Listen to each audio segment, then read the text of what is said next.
Hey guys, Palsteron here, and today let's talk about a build that I've been playing for the last 2 days or so. I know PoE is coming near soon, so I'm going to make this one a quickie, but I need to show you this. So Split Shot, in case you guys don't know, is an extremely comfy skill, and you can make it into a channeling skill with Rapid Advance. So this one makes it so you can actually channel a skill, so this is how it looks like, right? Usually you would just shoot, but this way you channel. And right now I don't have any buttons. So I'm not pressing anything. I just have to steer. I don't even have to hold down the button. So skill is incredible, right? If you know, you know. You also add additional projectiles with this support right here, +5, and you're auto targeting with these. So they don't just go flying out randomly.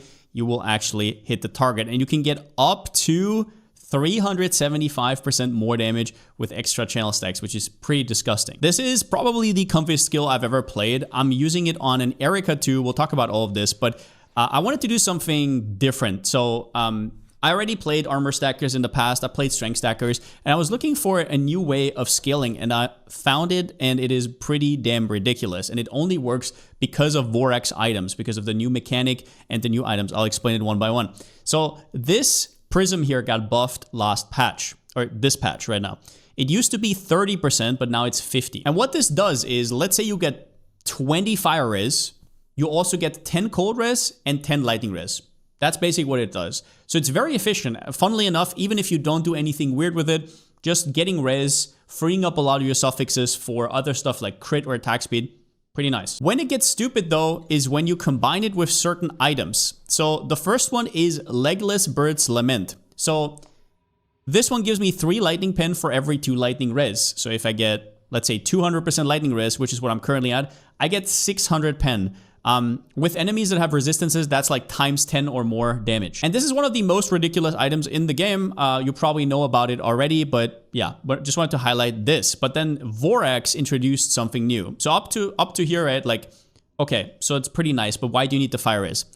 So you can make some pretty stupid items this patch. Now, if you've never crafted a Vorax item, I'll link down below to Mia's guide, kind of going into how you start crafting something like this. But the TLDR is you can get up to 2 unique modifiers on the same item. And there are 3 body armors in this game that scale with resistances. The first one is Flaming Evil, and this one is the craziest. For every 1% fire res, you get critical damage up to 600%. Getting crit damage in this game is extremely hard. They nerfed it over and over on the trees, and we're now at a point where being like between 300 and 400 is pretty big. And getting crit multi is usually a thing that you do on your hero memories, but then you're not getting stuff like proc speed or block, which is going to hinder you a lot the higher up you go in tiers. And with a corruption, it goes up to 800%. So, okay, there you go, right? Like, that's pretty nice. So you scale fire res, and then you also get lightning res for the legless. But the kicker is that the Vorax items also allow you to get a second chest. So as I said, there are 3 different chests here. And the second one is this one. And guess what? Usually you can't use 2 chests together, but now you can. 1% lightning res means 1.2% attack and cast speed up to 240, which is, I don't have to say it all that much, 240, which is what we currently get from it. We're around about 200% fire res and 200% lightning res. There is also a third one that scales with cold res. I decided against this one. It's some base crit, which is nice, but on attack builds, it's not really needed. So this package straight up gives you 600% crit damage, 240% attack speed, and 600 lightning pen. And on top of that, kept res, right? So you're scaling res, which you have to do anyways, and you're just getting these as a side effect. And what you have to give up for that is your helmet, although this helmet is not that bad usually. And on top of that, and your Vorax item. And then you get all those bonuses. Now, there's a few things here though. One caveat in particular, you get -1% erosion res for every 1 lightning res, which, as you can see right here, I'm taking a lot of erosion res. Or do I? I don't, because you can convert it. Now, this conversion is widely known. This is one of the strongest ways to get defenses in the endgame. You get to 90 max res, and then you convert all your erosion to max Ellie res, and you have also technically 90 max erosion res. But what is new is how easy it is to get now. So the implicit got buffed to up to 45 from 35, and the ulti mod the same. So you used to need 3 of those mods, which are ultimate mods. They're very hard to get, and they're also, well, huge opportunity cost. You could have anything else there, right? Like an ulti mod that gives you +3 or whatever. but you don't 2 anymore. You just need 1 ultimate mod, for example, on boots, and then 1 implicit, and you're done. 100% is converted. I don't need any erosion res, and I don't get any downside from my helmet. I'll get to the rest in a second, but I just want to show you quickly how nice this is. So right now, I'm pressing no buttons. I just have to steer.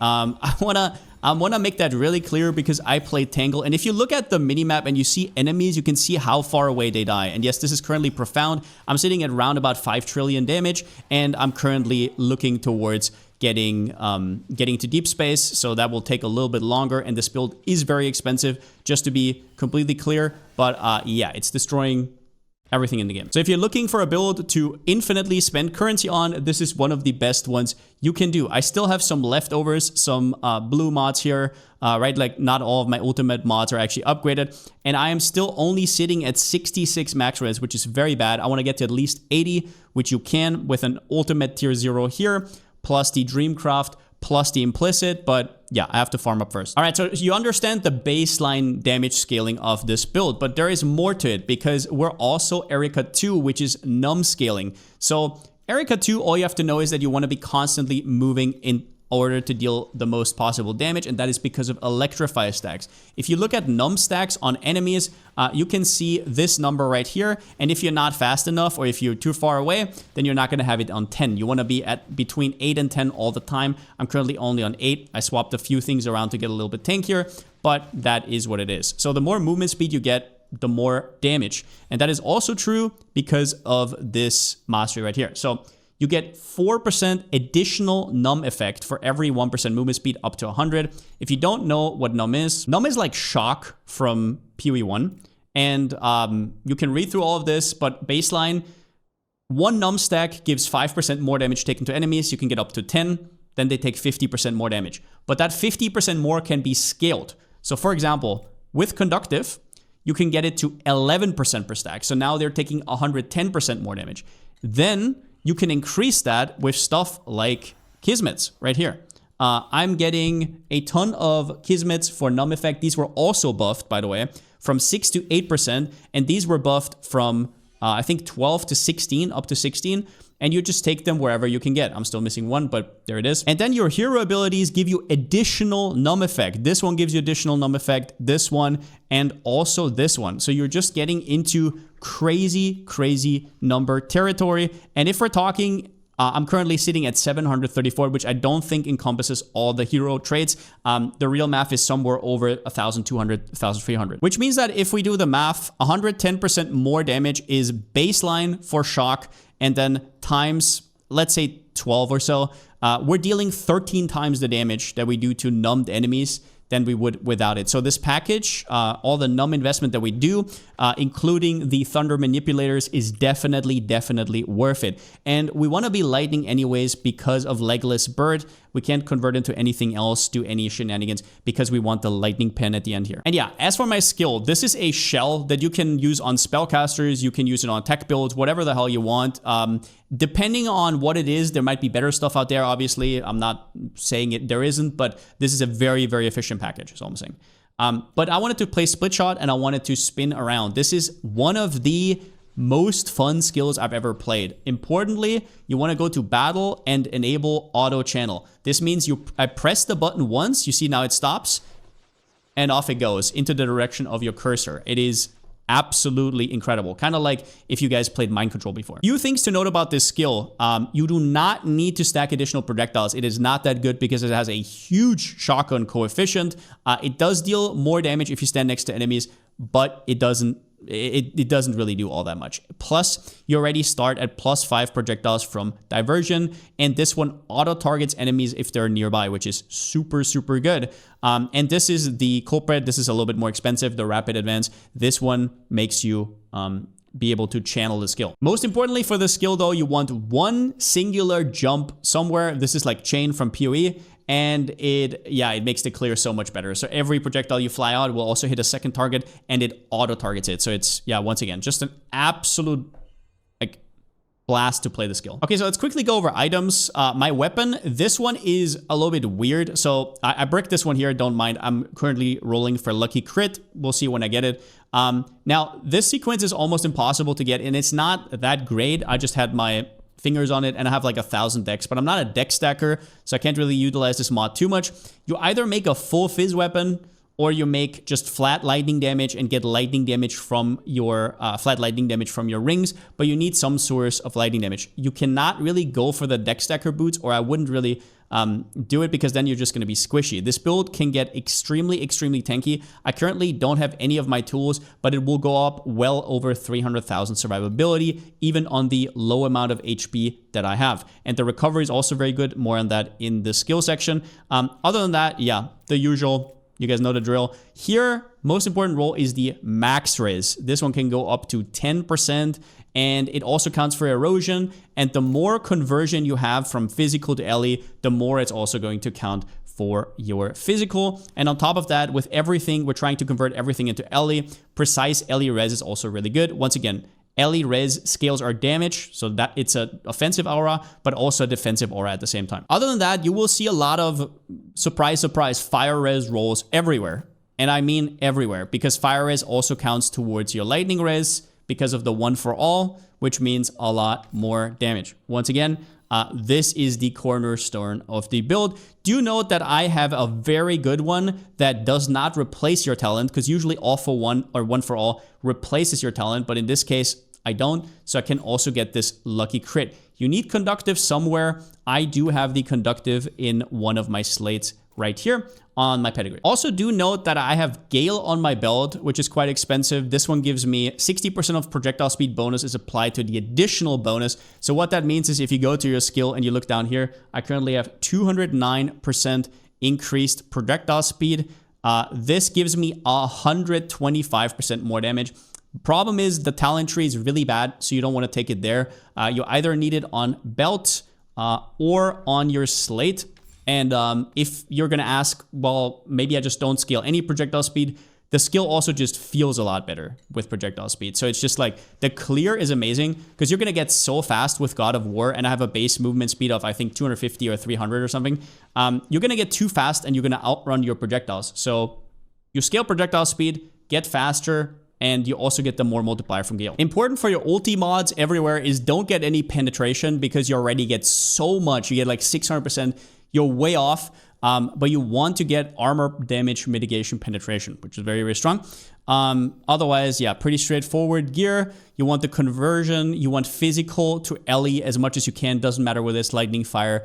Whatever bases don't really matter, right? Get whatever is the cheapest. We're not really scaling anything. On your amulet, you need one sealed compensation here, and then maybe this roll. I don't know if I currently would need it for my current aura setup, but that's about it. Legless Bird, the best corruption is this one right here. Second best, this one usually gives you 10% less damage, and this one corrupts it to +5 more, but this one is still better. So this is the best corruption if you can get that. As for the Vorax item, once again, if you don't know how to craft it, I'll leave a link down below. It's a pretty trash Vorax item overall. I crafted this for around about 4,000 FEs. If you think that's a lot, they balanced it in a way where it's just extremely random, and it is what it is. So yeah, here, best corruption is definitely the more damage, and that's what I'm gonna get soon. They're just extremely expensive, so that is what it is. I currently have around about 40,000 FE invested into this build, just FYI. Next up, skills, pretty straightforward. Do note that there is a attack speed breakpoint at around about 15, so I will have to work with this a little bit. I want to get to the 30 breakpoint. Between 15 and 30, apparently there's not much difference whatsoever, so you don't have to worry too much about that. I'm not 100% sure yet. Like I said, I've only been playing this build since yesterday. So you can play around with wind projectiles, see if quick decision is more damage or not. You'll have to test it out on the dummy. Electric punishment, electric overload, very strong supports. And then, yeah, the two supports we already talked about. For skills, there's not too many good empower skills, and I don't need the damage, right? I already have so much damage that I thought I would just, I mean, I do have the fervor from the focus shot, but this is only until I get it from the amulet itself. This one just gives you fervor for free with any sort of automation. Blurry steps makes me faster, which with my hero is also more damage. And yeah, it's just more fun to be fast. Life source is really important. So I actually have this one 6-linked. You don't need to do this, but life source is crazy. Without this on a life character, it feels bad. Regain just feels really bad. This one, like, you never die. you cannot die, because whenever you go with the activation medium life, whenever you drop below a certain threshold, it will automatically cast a skill. You never have to press this like a flask. It will automatically shoot up, and it is so nice. Try to shoot for a roll between 85 and 95 so that it's very snappy, and it gives percentage life, which I think I changed a while ago. Residues, so it stays on even once you're capped at full, and then auto charge and emergency restore. Pretty straightforward. If you have a 6-link and you're running, for example, Deep Space, you want to have Wilt and Trauma Immune. Even in Profound, it's very nice because you don't have to reroll them. They're just really hard to do. So that's pretty cool. You have to put it in the 6 slot. That's why you have to 6-link it. For auras, I currently can't fit in my 4th aura yet, but I will be working on it. So I want to get the Lightning more damage aura here. But for now, I just have a Precise Thunder Focus with a focus buff. It is what it is. Precise projectiles, I don't have the fancy supports yet, so I just put a CDR in here to get less reservation. As always, and almost every build is obviously using this for the last 7 leagues or so, off the beaten track, most broken talent in the game. And the more supports you have in, the less reservation it takes, not the other way around. So that's a thing. Precise LE res, like I said, res gives you damage, less damage taken, ridiculously good. Cruelty, more damage. Precise projectiles, more damage. Same with Thunder Focus. As for hero trade, you go bottom, top, bottom. And yeah, you're looking for dexterity base, life base, and movement speed base. Attack speed would be more damage, but once again, your hero trade revolves around Electrify, and you want to be moving as often as possible because you get Electrify stacks after you move a certain amount of distance. So there it is. On my hero memories, I go pretty defensive. I'm currently at, I think, 192 block, and I have almost all my block ratio finished, so I just want to get tankier. I leveled this character all the way to 98 since I changed it around yesterday from 95 to 98. So it is tanky enough for a Profound to not get destroyed. And you're just looking for block. So this is the most efficient way to get block everywhere. And percentage life is also a big deal. If you can get a high tier projectile speed in there, even better. The passive trees are pretty straightforward. For talents, I'm using Impermanence. This is just very good if you have lucky damage, especially more maximum damage, less minimum damage. Lucky rolls it twice, so it skews towards the higher ones. Same with the minimum fizz and maximum fizz. Not too big, but it is a decent one. Rushed, if you don't move, you don't deal more damage, so you have to constantly move. 5 meters is not a lot though, and yeah, so it's always up. You can also go for steady accumulation, although do note that the less skill effect duration might mean that your movement speed from your blurry steps is not always up, which is very annoying. So I just go for this one, even though it's technically less damage. As a second one, I go Assassin. There's actually a very good spot here for this Prism, and you can have different mods here, and depending on what you get, you want to place the Prism either here or here. If it's small or medium nodes, you want to place it here. If it's legendary nodes, you want to place it right here. And these can range from movement speed to resistances to projectile speed, which is one of the best ones, maybe even the best one.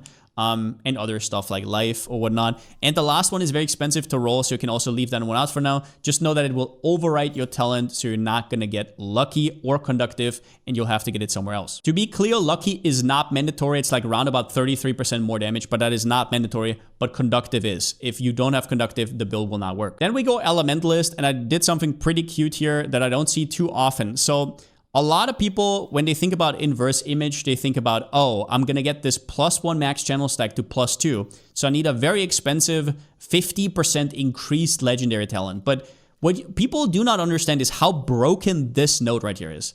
Let this sink in for a second. 18% increased damage for every 1 additional max channel stacks. We want 15. 15 is the perfect breakpoint for this. So we go 15 times 18. This gives me, these free points here, give me 270% increased damage. Now, reflect that over with the 87%. If you can get 100, then obviously even better. 33.66% increased damage for every 1 channel stacks. So let's put that in. These free points give me, 504% increased damage. So what that means is, with our chest, our attack speed is done. You don't need any more. Crit damage is done. Don't need any more. With this, our increased damage is solved, so you can put everything else as much as possible into defense, which is just incredible. And you still get the +1 max channel stack. If you don't know, you need at least -49 to legendary to not delete it. So if you go further below, if it, for example, says minus 100, then you're not getting this note. It's just going to say plus 0. But if you have minus 49 or better, then you're safe. After that, in the Lich tree, pretty straightforward. We take all the sealed mana compensation. I didn't really math out yet if that's actually worth it for the extra aura, but there's not much else to take in this tree. The tree is not that great, but off the beaten track pedigrees cost like 10,000 plus, and I have so many other things I want to invest into right now. So for now, it is what it is. As for slates, I have a nice pedigree here with conductive. As a second one, anything that's good, or Gale if you can. But that depends on your pockets, because Gale pedigrees are super expensive. And yeah, this is just survival will, 30% more damage. There you go. For my setup right here, I have in the middle a Prairie, as always, and I have next to it 3 max channel and 1 fizz. You only want to get to 20 max channel stacks. If you're at max 20, you're good. 2 of them also come from your belt right here, but all you need to know is in total you want to get to 20, because 20 means 15 additional, and that is the maximum of your damage bonus. Now we do obviously also get from Elementalist Focus right here, which gives you 6% more damage each, but at some point after 15, it's just not worth it anymore compared to anything else. For pets, the 3 best ones are Preserver of Eternity, Backup Power, and Bonnie. Here you get a ton of movement speed from the Preserver of Eternity. You get increased Numb effect from the Backup Power, and then Bonnie gives you +2 to max channel stacks. If you don't have Bonnie, all you need to do is, instead of this Fizz one right here, for your Prairie, you just need to replace this with channel. And then you have 4 channels here, and this one is an extra.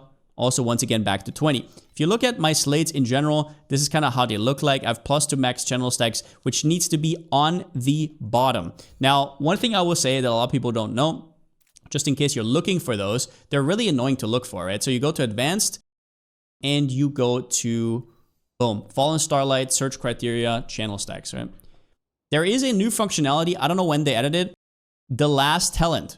So now if you look for it, you will only see the ones that have it on the bottom, which is very nice for both Moth and Prairie in the slates here. So I have triple Moth, I have all these Fallen Starlights, and then on top, I just have a random one. This one I haven't really explored yet. I need to reroll this one. It's not great. Anyways, though, for the pacts, only important thing is for Kismets, you want all the Numb effect. This one got buffed. It is so much stronger than any other options right now. There are medium Kismets that are stronger, but they cost like 4,000 plus, and they're not worth it until you already have like 100,000 in.